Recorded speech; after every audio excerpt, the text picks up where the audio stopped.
Hello students, आज हमारा topic है गुर्जर प्रतिहार। वैसे तो ये बहुत बड़ा टॉपिक है, लेकिन हम इसको शॉर्ट में कवर करेंगे। वहां से कवर करेंगे जहां से हमारे एग्जाम में क्वेश्चन पूछे जाते हैं मेन में। ओके, चलिए स्टार्ट करते हैं।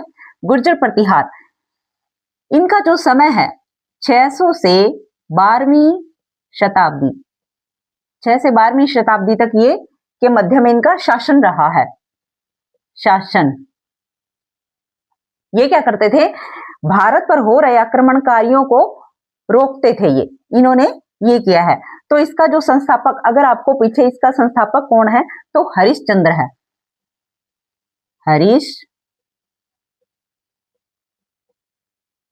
हरिश्चंद्र इसका संस्थापक है। ये संस्थापक हरिश्चंद्र। इसके बारे में एग्जाम में क्वेश्चन आता है कि रोहिल्लुद्दीन नाम से कौन सा शासक जाना जाता है, तो वो हरिश्चंद्र जाना जाता है। ये स्कूल व्याख्याता के एग्जाम में 2014 में आया है क्वेश्चन, 2016 में आया है और 2024 में भी यही क्वेश्चन पूछा गया है कि रोहिल्लुद्दीन नाम से किस शासक को जानते हैं, तो हरिश्चंद्र। उपनाम इसका क्या है?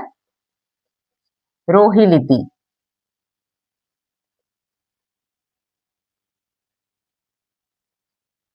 रोहिल्लुद्दीन। गुर्जर प्रतिहार, ये अपने आप को लक्ष्मण के वंशज मानते हैं। राम का भाई जो लक्ष्मण है, ये उसके वंशज अपने आप को मानते हैं। और प्रतिहार, प्रतिहार का मतलब आप जानते हैं, इसका मतलब है चारों तरफ से रक्षा करने वाला। तो गुर्जर प्रतिहार की जो वंशावली शुरू होती है वो रज्जिल से होती है। रज्जिल वंशावली, रज्जिल शासक से होती है। वैसे तो रज्जिल तीसरे नंबर का शासक है, लेकिन इसकी वंशावली जो है लगातार रज्जिल से ही शुरू हुई है।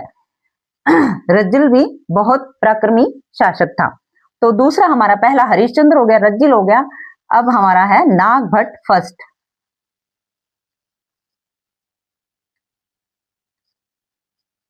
नागभट्ट प्रथम। नागभट्ट प्रथम सबसे शक्तिशाली राजा।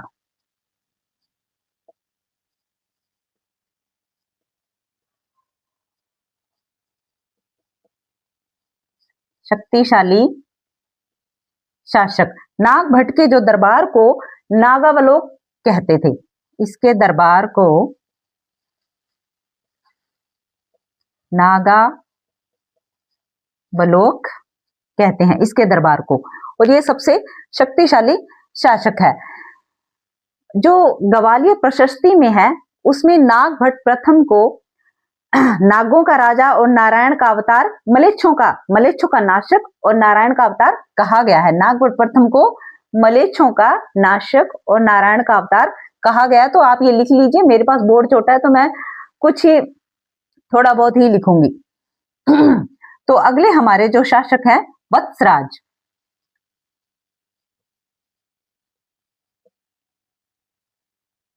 वत्सराज। और गुर्जर प्रतिहार का अगर आपसे पूछे कि वास्तविक संस्थापक कौन सा है, तो वत्सराज है वास्तविक संस्थापक।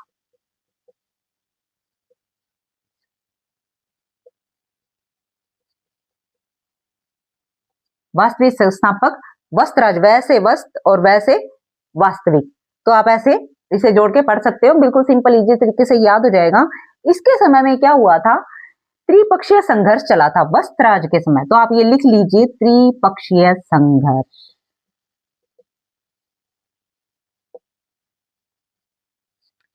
त्रिपक्षीय संघर्ष। और ये किन किन का था?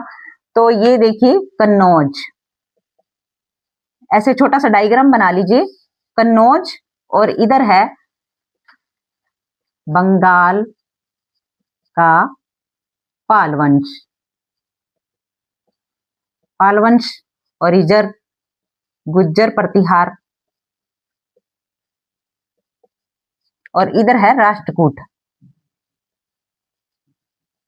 राष्ट्रकूट, ये गुर्जर प्रतिहार, राष्ट्रकूट और बंगाल पालवंश के बीच में कन्नौज को लेकर इनकी लड़ाई होती थी कि ये कहते थे कन्नौज पर हमारा अधिकार है। अब कन्नौज को लेकर इनमें संघर्ष चला था। तो राष्ट्रकूट का है ध्रुव और पालवंश का है धर्मपाल और कन्नौज का है इंद्रायुध। इंद्रायुध। अब वत्सराज ने पाल वंश के धर्मपाल को हराया और कन्नौज के इंद्रायुध को हराकर कन्नौज पर अधिकार कर लिया वस्त्रराज ने। उसके बाद राष्ट्रकूट का ये जो ध्रुव है, इसने वस्त्रराज को हराकर कन्नौज पर फिर से अधिकार कर लिया। एक आपको मैं चीज बताना भूल गई, जो स्टार्टिंग में बतानी थी, अब बता देती हूँ। ऐहोल अभिलेख जो है, ऐहोल अभिलेख, ये पुलकेशिन द्वितीय ने लिखा था। पुलकेशिन द्वितीय ने लिखा था। इसमें सबसे पहले गुर्जर प्रतिहार का उल्लेख इसी में किया गया है। और फिर है हमारा घटियाला अभिलेख। घटियाला अभिलेख एग्जाम में काफी पूछा जाता है। तो ये है जोधपुर में, और ये ऐहोल अभिलेख है कर्नाटक में। और ये घटियाला अभिलेख जो लिखवाया था, कुक्कुट ने लिखवाया था, कुक्कुट ने। एक ग्वालियर प्रशस्ति लिखाया था महिर भोज ने। तो ये हम इरेज कर देते हैं, आप देख लेना इधर से, इरेज कर देते हैं ये। और ये भी त्रिपक्षीय संघर्ष आपको समझा दिया है, ये भी इरेज कर देते हैं। अब हमारा अगला शासक है नागभट्ट द्वितीय, इधर लिख देते हैं नागभट्ट द्वितीय, नागभट्ट सेकंड। इसे जो उपाधि मिली थी परम भट्टारकर महाराजा धीराज परमेश्वर की उपाधि दी गई थी। आप लिख लीजिए, परम भट्टारक महाराजा धीराज परमेश्वर। परमेश्वर इसने क्या किया था, कन्नौज को जीता था और अपनी राजधानी बनाया। जो वस्त्रराज से ध्रुव ने ले ली थी, ध्रुव से फिर इसने नागभट्ट सेकंड ने कन्नौज पर अधिकार कर लिया, यानी ध्रुव को हराकर कन्नौज पर अधिकार कर लिया और उसे अपनी राजधानी बनाया। अगला हमारा शासक है मिहिर भोज।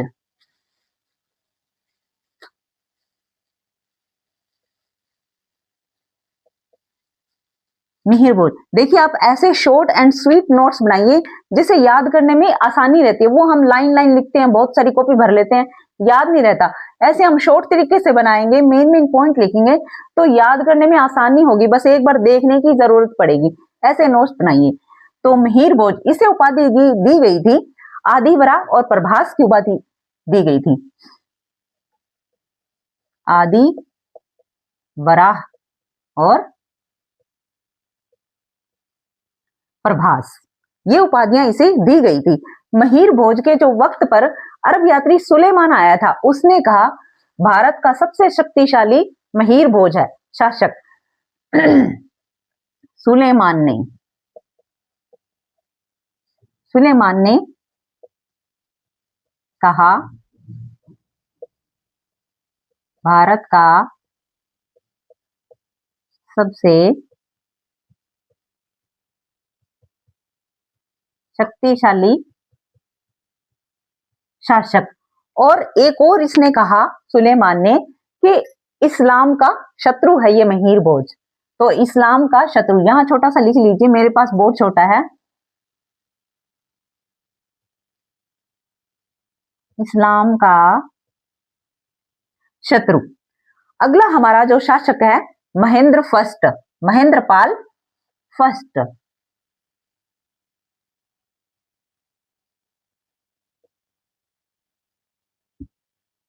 महेंद्रपाल फर्स्ट, इसके बारे में ज्यादा कुछ नहीं है। इसका जो गुरु है चंद्रशेखर।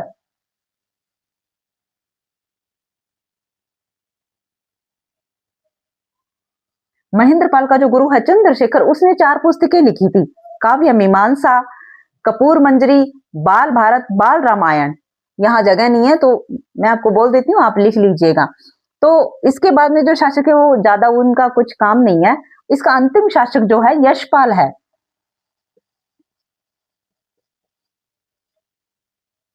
अंतिम शासक जो इसका है यशपाल। तो आई होप इतना आपको समझ आ गया होगा। तो ये मतलब टॉपिक बड़ा है लेकिन मैंने इसको शॉर्ट कर दिया है, तो आपको अच्छा समझ आ गया होगा। तो देखिए, आप लाइक सब्सक्राइब की चिंता मत कीजिए, बस आप पढ़ लीजिए, जहां से भी आपको क्लास मिले बस पढ़ लीजिए। Okay, thanks for watching.